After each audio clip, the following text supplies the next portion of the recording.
dah, mana ya Fikri nih di telepon nggak ngangkat. Aku masuk be ya.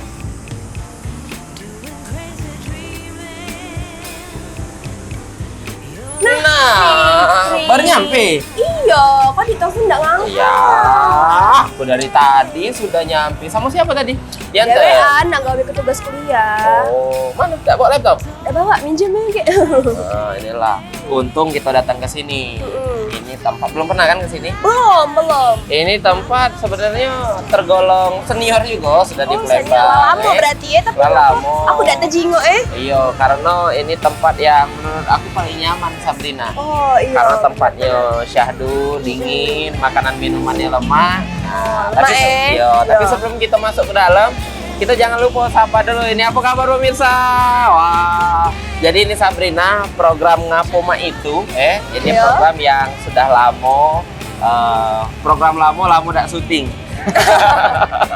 Program lama yang Ayo, biasa kemarin kita sama Dwi Sugianti, sama Gerin, sama Naura. Nah kali ini pemirsa balik lagi dengan aku Fikri. Aku Sabrina. Tentunya di Ngapoma itu. Nah, biasa pemirsa kita bakal ngejak tahu informasi yang mungkin pemirsa belum tahu. Sembari kita bakal cicip-cicip makanan juga di dalam. Lapar?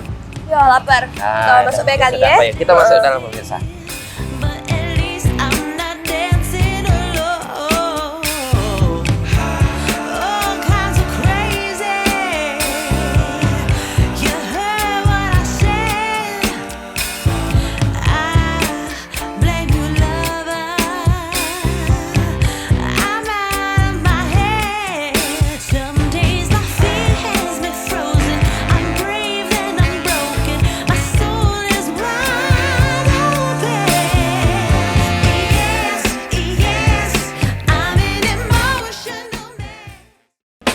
Kita lah di dalam, cak mana Sabrina? Nggak tahu New York ya? Iya, kan nama York itu kan New York. Oh, York. itu. Jadi dari lambang belakang, dari tampilan-tampilan yang ada di dinding ini pemirsa, ini punya ciri khas dewe yang tidak kate tempat lainnya di kota Palembang ini. Karena asik, yang penting dingin. Asik, dingin, adem. Adem, karena Palembang ini kan tahu deh pemirsa, malah siang kan agak bocor halus, anget. Bener. Anget jadi. Memang benernya Fikri milih di sini. Bener, kita harus nyari tempat yang pacak nenang kepikiran kita, lemak ngobrol pemirsa, mungkin juga lemak untuk gawe ketugas ya. Tapi lebih lemak lagi kalau kita jingok-jingok menunya dulu yang ada di. Selamat pagi Kak. Oh, udah janjian gitu ya putih-putih. Oh lelah.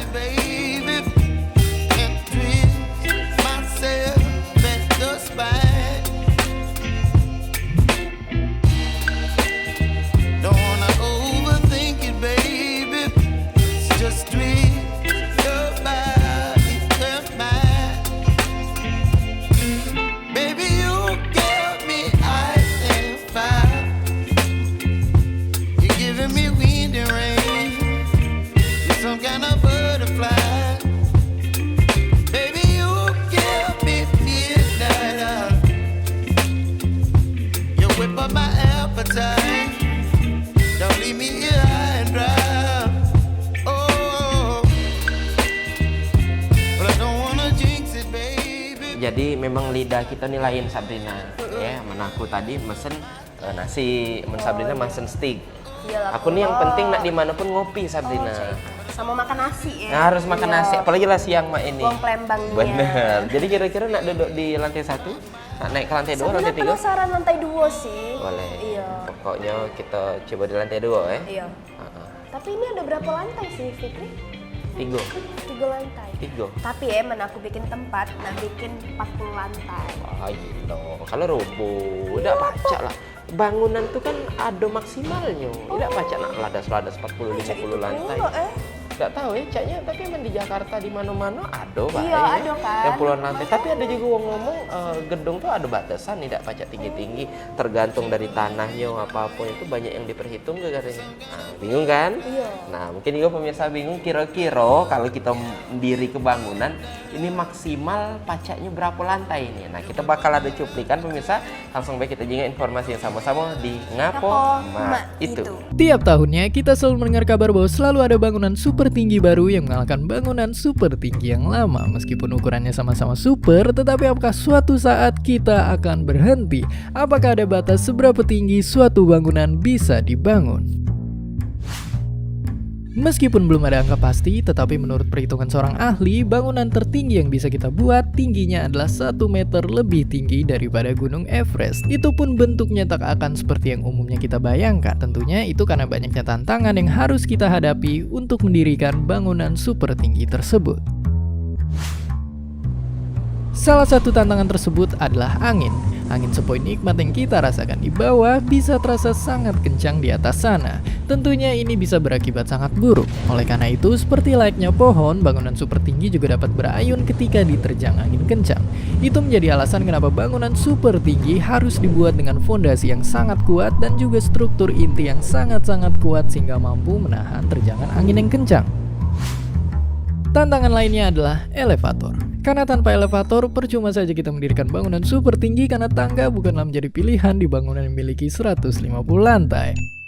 Oke, jadi meskipun terdengar sepele, tapi nyatanya hingga kini kabel elevator hanya bisa mengangkat beban dalam jarak maksimal 600 meter. Lebih dari itu, kabel elevator akan jatuh akibat bebannya sendiri. Oleh karena itu, untuk bangunan yang super tinggi, kita harus berganti-ganti elevator untuk dapat naik ke atas. Kemudian tentu saja kita tidak bisa membuat jiplakan bangunan yang super tinggi lain dan kita buat versi lebih besarnya lagi karena bangunan itu akan ambruk akibat bebannya sendiri. Oleh karena itu kita membutuhkan material bangunan yang jauh lebih ringan dan struktur yang sangat kokoh untuk bisa kita membangun lebih tinggi lagi. Lalu sekalipun semua tantangan itu bisa dihadapi, tantangan besar lainnya adalah biayanya. Mendirikan bangunan super tinggi pastinya sangat mahal. Untuk contohnya, bangunan tertinggi saat video ini dibuat yaitu Burj Khalifa di Dubai menelan biaya $1,5 miliar Amerika Serikat yang nilainya bisa kita belikan 5.000 mobil Lamborghini yang setelah dibeli entah mau diparkir di mana. Namun semua tantangan itu sama sekali tak menghalangi ambisi kita untuk terus membangun lebih tinggi lagi. Dalam beberapa tahun, Kingdom Tower di Arab Saudi akan menjadi bangunan pertama yang memiliki tinggi 1 km. Disusul juga pembangunan lain yang mungkin negara kita juga akan segera membangun salah satunya. Belum lagi rancangan-rancangan yang bisa dibilang gila dan tak masuk akal untuk dibangun, namun siapa yang tahu mungkin suatu saat kita akhirnya memiliki teknologi yang cukup untuk membangunnya. Lalu, apakah kita masih bisa membangun lebih tinggi lagi daripada itu? Mungkin saja jika kita membangun elevator angkasa. Meskipun terdengar mustahil, yaitu membuat elevator hingga tembus ke angkasa, namun secara studi, elevator angkasa sangatlah mungkin untuk dibuat dengan teknologi masa depan. Dan jika benar-benar dibuat, mungkin elevator angkasa inilah yang akan menjadi objek paling tinggi yang pernah dibuat oleh kita sebagai manusia. Dan seperti biasa, terima kasih. Nah, ini lantai 2-nya Sabrina. Jadi di bawah tadi ya memang tempat yang memang dikhusus ke no smoking. Kalau di pojok ini untuk yang nak smoking juga sambil nyantai baca di sini. Wifi-nya juga kenceng ya. Wih, kenceng. Bagus, benar. Cocoknya untuk mahasiswa-mahasiswa yang nak gawe ke tugas. Ini yok pilihan tempat yang paling akor. Nah, pemirsa sembari kami nunggu makanan kami dan mungkin juga pemirsa di rumah nak ngambil makanan supaya lebih lemak ya sih konten kita ya. Nah, jadi juga bakal banyak informasi lagi yang bakal kami sampaikan. Jangan kemana-mana, tetap di Ngapo Ma itu.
kasih pemirsa, balik lagi kita di Ngapo Mak Itu.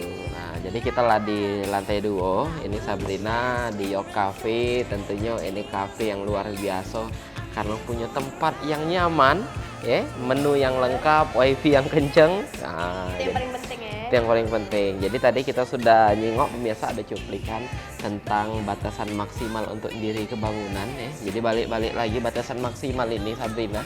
Nah, dipikir kebalik lagi ke duitnya. Balik-balik ke duit, Balik-balik lagi ke duit. Ya dah nak bangun ke 3 lantai, ya. Apa yang menduitnya cuma cukup selantai ya sudah. Dua lantainya angan-angan dulu bae men itu. Yang agak lah dulu aku nak bikin. Agak dua. lantai. Wah, oh stick. Stick. Stick PS Kak. Bukan, oke. Ini lidah orang barat. Iya. Silakan. Kalau Fikri tidak bisa. Oh iya ya boleh makan bakar. kaca ini ya? Apa? Fikri tidak bisa makan. Agak terkejut cacing di perut ini. Iya. Jadi nak dibakar dulu. Dibakar dulu. Belum tahun ya, oke.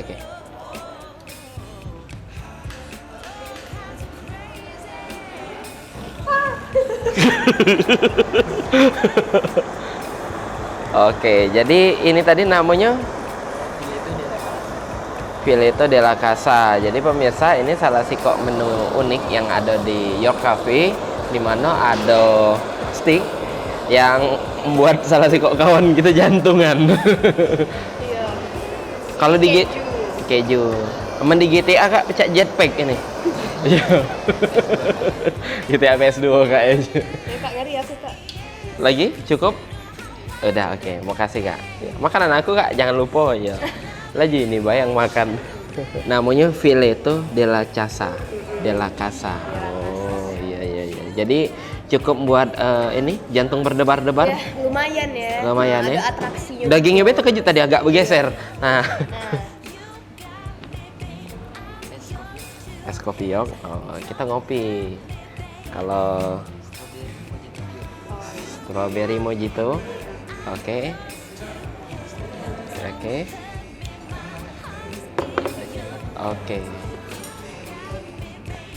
Ini tidak dibakar Kak. Ida. Mana dibakar kalau? Ya, makasih Kak. Oke.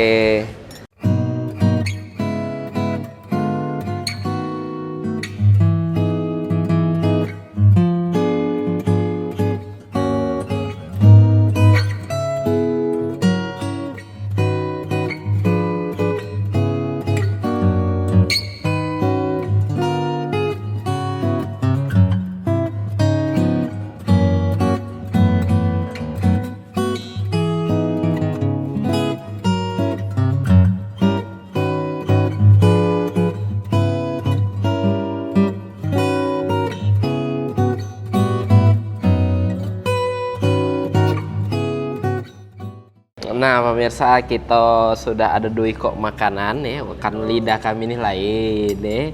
Kalau ini tadi ada Filetto della Casa ya, steak yang langsung dibakar dengan keju mozzarella. Kalau Fikri ya cara siang rice ball ya. Wagyu rice ball pemirsa, pacak dijingak dewe ya. Jadi ini buat kamu yang mungkin juga galak makan steak pakai daging wagyu, ternyata dagingnya ini juga sudah dipisah ke pemirsa. Nah cegitonya mah ini. Ada telurnya juga. Akornya makan siang. Bismillahirrahmanirrahim.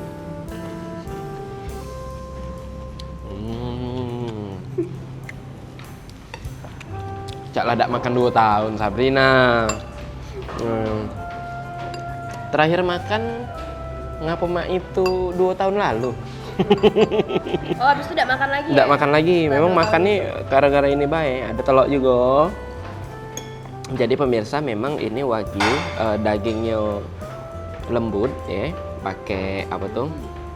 Pakai bumbu black pepper juga, sama ada potongan paprika. Jadi rasanya itu lemaknya. Nah pemirsa, Filetto della Casa ini juga dagingnya tuh lembut nian, apalagi ada perpaduan kejunya jadi pas nian. Kentangnya?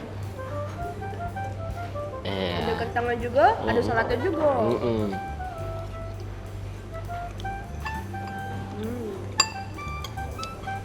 Jadi mungkin kalau mendengar dari nama kata yok pemirsa, kita mikir bahwa hidangan-hidangan di sini itu western galau. Tapi nasi pemirsa, ada chicken salted egg tadi yang Indonesianian nih, banyak juga makanan-makanan daerah juga yang tentunya ada di yok ini pemirsa. Jadi jangan ngomong bahwa aku tidak ada selida, nak makan steak apa-apa. Nasi, kue tiaw, bihun lengkap ada galau di sini. Fikri yang tidak selida bae pacak masih ya. Karena apa? Karena kita tidak makan steak. Jadi sekali lagi buat pemirsa yang mungkin pengen nyicipi makanan pecak kami ini, pacak langsung datang ke Yok Cafe ya. Ini persisnya ada di Simpang Polda Palembang. Terjengok gedungnya di Simpang Polda itulah. Yok Cafe, gedungnya besar, makanan lemak akornya.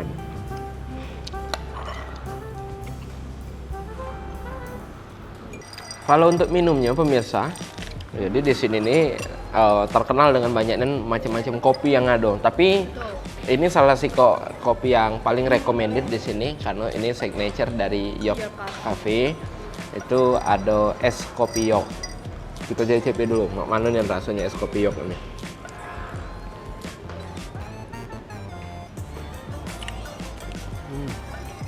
Dia kopi, ya kopi lah kopi ya.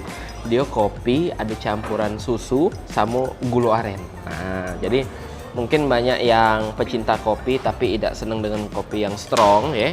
Ini kopinya terasa pemirsa, tapi juga tidak ada terlalu nyelekit jadi kita tuh karena ada campuran susu, ada campuran gula aren juga. Jadi kopinya tuh manis. Manen pokoknya. Nah, kalau bagi pemirsa yang tidak senang kopi, bisa cobain yang aku pesen ini strawberry mojito pure dan ini juga seger nian pemirsa. Dapat pedangnya ini ya. Ada pedang strawberry-nya juga di sini. Jadi ini memang pas nian, apalagi apalagi suasana panas ini kan. Iya. Jangan deh bulan puasa siang hari minumnya batal. Jadi makan jadi di Yok ini pemirsa, kalau nak ngomongi makan yang datang karena nak makan, ada juga karena nak sambil ngopi-ngopi sambil nak ngetik-ngetik tugas juga ada. Karena tempatnya nyaman nian di sini. Bener nian. Kalau pikir sih paling seneng ya Sabrina ngopi di sini karena yang pertama berada di pusat kota. Simpang Poldanya. Wifi-nya kenceng. Cuman kan kadang kita nih ngumpul kan deal-dealan sama kawan-kawan juga. Kawan kita ada yang rumahnya di KM, ada yang rumahnya di Seberang Ulu, ada yang rumahnya di Demang, ada juga yang rumahnya di daerah-daerah Tigo Ilir. Ketika kita nyari kafe mana lah kira-kira yang tengah-tengah yang memang sama-sama bergerak kali. Yok, ini paling tepat, paling tengah. Soalnya pemirsa. Ngomong-ngomong ini liburan akhir tahun kemarin kemana jalan-jalan? Aku di Palembang inilah, tidak ada nak kemana-mana. Tidak ada jalan-jalan keluar kota. Tidak. Kalau aku sih bukan nak dikata ke liburan juga, kayaknya cuman nyuboi tol baru ya. Deket sini ke Lampung kemarin jadilah, sama keluarga jadilah. Iya, kayak lah pengen mendak keluar kota perlahan. Kalau keluar pulau-pulau, keluar negeri atau nak keluar bumi nih ya. Keluar bumi. Tapi iya, ke bulan. Penasaran enggak sih keluar bumi tuh cak manonian sih keadaannya? Nah, itu kita pernah nyingok dan juga membaca bahwa ada Neil Armstrong kan dulu jadi uang pertama yang ke bulan. Cuman kita masih bingung ini pemirsa, kira-kira ada kehidupan apa tidak di luar bumi ini. Kalau tebakan dari Sabrina ada apa tidak? Aku tidak pacak ngatokannya. Aman belum ada, maksud aku kita berangkat, kita negak ke mall, Yok ini kita buka ke di bulan juga apa? Benar.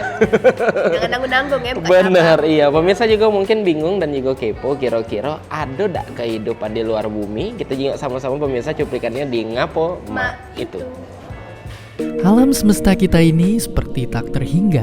Ada sekitar 100 miliar bintang seperti matahari di galaksi kita, 200 miliar galaksi di alam semesta kita, dan mungkin ada miliaran planet yang bisa dihidupi seperti bumi.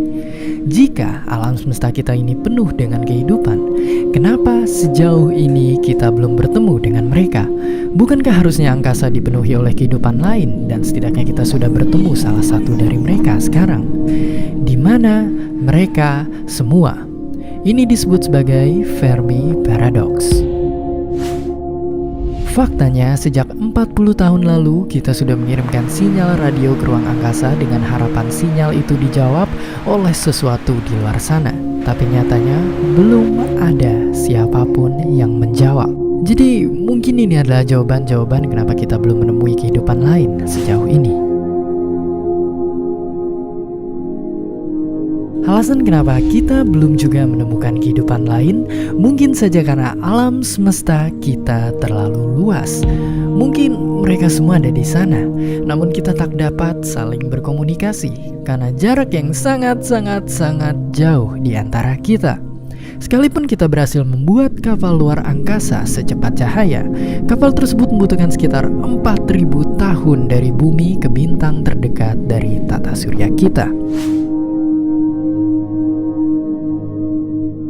Jika kehidupan lain itu pun ada, apakah mereka seperti kita dan memiliki indera yang sama? Apakah mereka bisa membaca sinyal radio yang selama ini kita kirim? Dan apakah kita bisa mengetahui keberadaan mereka? Dan apakah mereka tinggal di planet seperti kita atau tempat yang benar-benar di luar imajinasi kita? Lalu kemungkinan lainnya, mereka sudah tahu keberadaan kita, tapi mereka memilih untuk mengabaikan kita. Mungkin saja ada kekaisaran galaksi di luar sana yang sengaja mengabaikan kita karena menganggap kita adalah suatu jenis spesies pemakan bakso yang aneh dan berbahaya.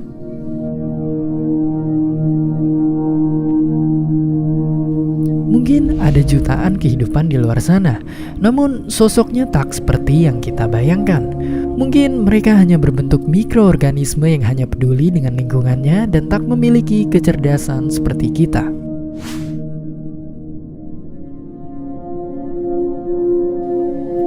Atau justru kehidupan termasuk kita pada dasarnya memiliki insting untuk menghancurkan dirinya sendiri, sehingga mereka semua berakhir punah di planetnya sebelum dapat menjelajahi luar angkasa.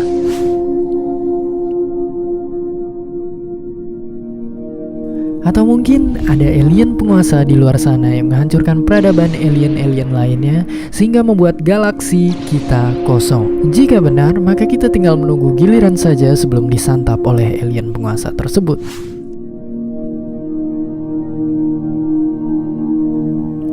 Meskipun terdengar lucu, tapi mungkin saja mereka ada di antara kita, sedang mengintai kita dengan tujuan yang tak diketahui.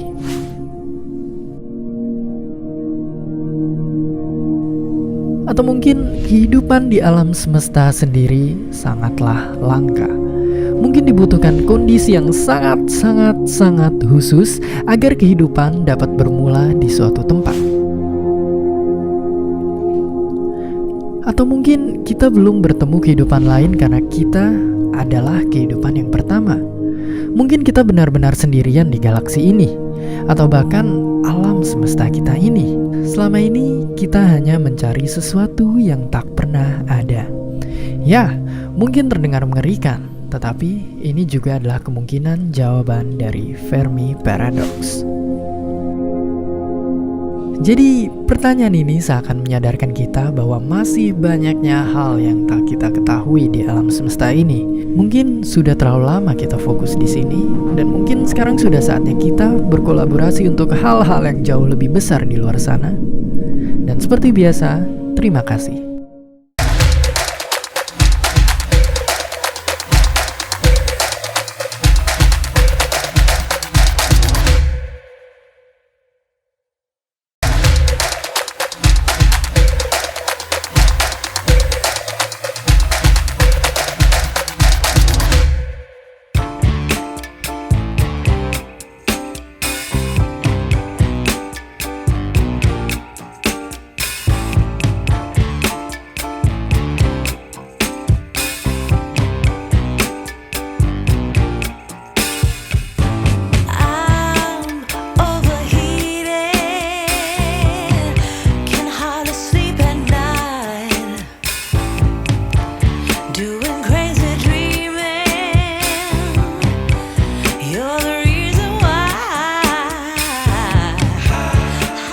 Makasih banyak Bang Cepi balik lagi kita di Ngapo Mak itu. Nah, jadi sudah caknya kekenyangan banyak porsinya Iya.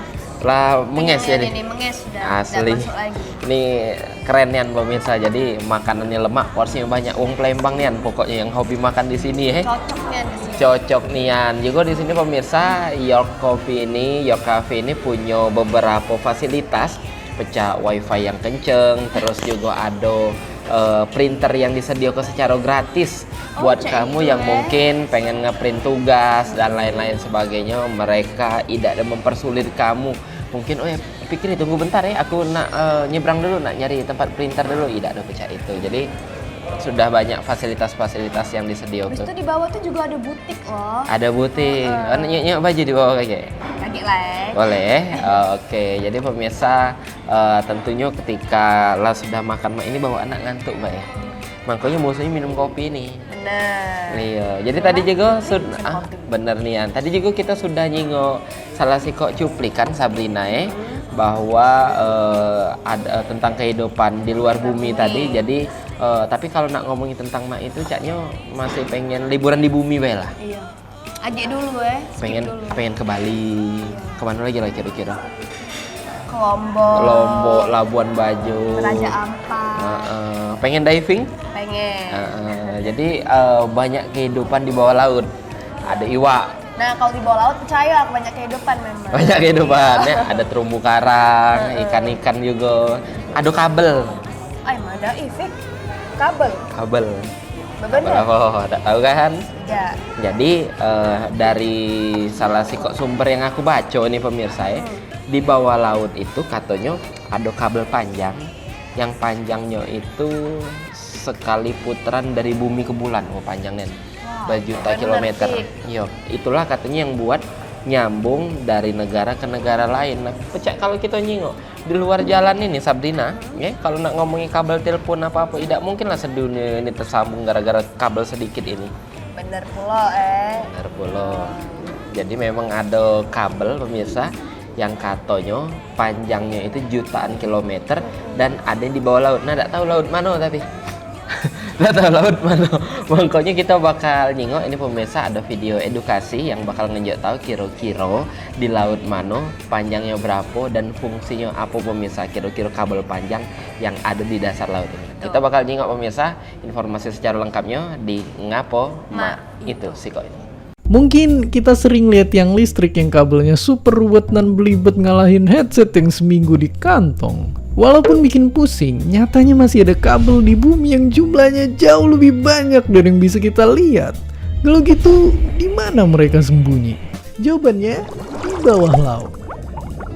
Ya, kalau di total, panjangnya lebih dari 1 juta kilometer, alias bisa buat ngelilit bumi dengan bulan bolak-balik. Makanya, mereka bisa sampai nyambung kemana-mana. Kayak kabel ini yang bisa nyebrangin Samudra Pasifik biar sampai ke Indonesia dan negara tetangga. Atau dia yang sampai ngelilingin satu benua dan mampir ke lebih dari 20 negara. Gila banget. Oke. Mereka emang super panjang. Tapi kalau dipikir-pikir, siapa yang iseng naruh kabel sepanjang itu di dalam lautan? Apakah sampai ngerepotin warga setempat? Ya, pastinya dengan bantuan para ahli. Oke, jadi awalnya mereka mikirin dulu di mana aja kabel harus ditaruh. Terus kalau rutenya udah ditentuin, kapal gede ini bakal ngebawa gulungan kabelnya dan baru si robot ini bakal ikut nyelam buat mantau peletakan kabel. Dan sekali udah ditaruh, mereka ini bisa tahan sampai bertahun-tahun. Dan tenang aja, mereka juga nggak ngeganggu penduduk lokal karena emang nggak gerak dan dibuat dari bahan yang ramah lingkungan. Oke, tapi kenapa kita harus sampai ribet-ribet masang kabel di bawah laut? Apa fungsi mereka sebenarnya? Simpelnya, kayak yang udah pernah dibahas di video ini, kabel-kabel ini bikin kita bisa internetan cepet dan gak nge-lag. Dalam 1 detik aja, kabel bawah laut bisa ngirim film HD berdurasi ratusan jam, jauh lebih cepet dari satelit yang cuma bisa ngirim yang durasinya setengah jam. Malahan, hampir seluruh data yang ada saat ini dikirim sama kabel yang ada di laut, bukan lewat satelit. Dan semua itu berkat satu teknologi bernama serat optik. Ya, Dia ini bahan yang jadi alat penghantar informasi yang ada di dalam si kabel. Bikin data di serat optik bisa gerak dengan kecepatan cahaya dan bikin push rank kalian bebas hambatan. Dan bukan itu